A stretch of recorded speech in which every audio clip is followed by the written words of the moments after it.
आज आपण बघणार आहोत कढी कशी तयार करायची। इथे मी ताक घेतलेलं आहे आणि साधारण 4 वाट्या ताक आहे। तर पाव वाटी बेसन मिक्स करून घेतलेलं आहे आणि ग्राइंडरवरती हे सगळं मिक्स केलेलं आहे। फोडणीसाठी लागणारं साहित्य आहे मोहरी, जिरे, त्यानंतर मेथी, आलं घेतलेलं आहे, लसूण, मिरची, कढीपत्ता आणि कोथिंबीर। तुम्ही ही कढी लहान मुलांसाठी करणार असाल तर कढीपत्ता, मिरची, लसूण आणि आलं, जिरेच हे सगळं एकत्र वाटून घ्यायचं म्हणजे तोंडात काहीच येत नाही। इथे मी कढई तापायला ठेवतीये। कढई तापतीये तोपर्यंत आज मी तुपाची फोडणी देणार आहे। तर थोडंसं तूप टाकलेलं आहे। तर गॅस बारीक करायचा आहे। सर्वप्रथम मोहरी टाकतीये। मोहरी तडतडल्यानंतर पुढचे जिन्नस टाकायचे। मोहरी तडतडली की जिरे आणि मेथी दाणा, लगेचच आलं, लसूण, मिरची आणि कढीपत्ता हे सगळं टाकलेलं आहे। मग अशी हिंग दाखवलं नव्हतं, हिंग देखील टाकलेलं आहे आणि आता हे छान परतून घ्यायचं आहे। हे छान परतलंय। थोडी कोथिंबीर मी आत्ता टाकणार आहे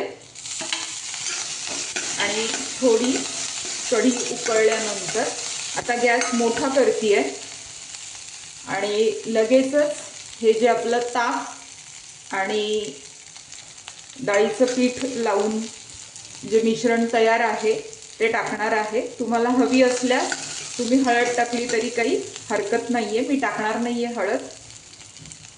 गॅस मोठाच आहे।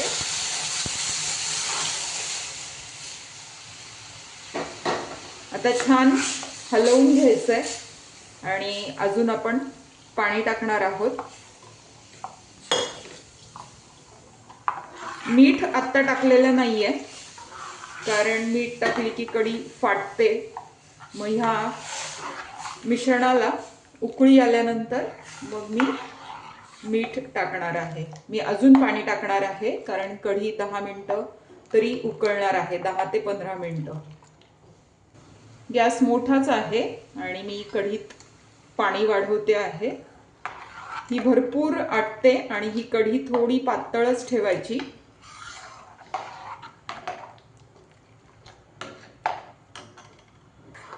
ह्याला उकळी येईपर्यंत सतत हलवायचंय म्हणजे उतू पण जाणार नाही आणि कढी तुमची कधीच फाटणार नाही। सतत ढवळत राहायचंय। मीठ अजून टाकलेलं नाहीये। आता कढीला उकळी आलेली आहे। हा चमचा गरम होतो, उलटा करून जर ठेवला तर कढी तुमची उतू जाणार नाहीये। तर आता आपण मीठ घालायचं राहिलं होतं, तर मी साधारण 1.5 ते 2 चमचे मीठ घालतीये आणि तुम्हाला आवडत असेल तर ह्याच्यात साखर टाकली तरी काही हरकत नाहीये।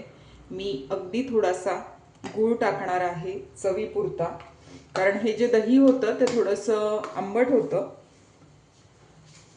म्हणजे सगळ्या चवी येतात। मेथीमुळे कडवट चव पण येते।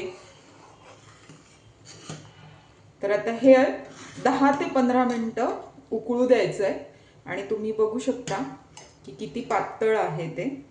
सगळं झाल्यानंतर गॅस बंद करण्यापूर्वी आपली जी उरलेली कोथिंबीर होती ती टाकायची आहे। म्हणजे कोथिंबीर जर तेलात टाकली तर तिचा हिरवा रंग तसाच राहतो, त्यामुळे मी अर्धी तेलात टाकते आणि अर्धी गॅस बंद केल्यानंतर मग टाकते।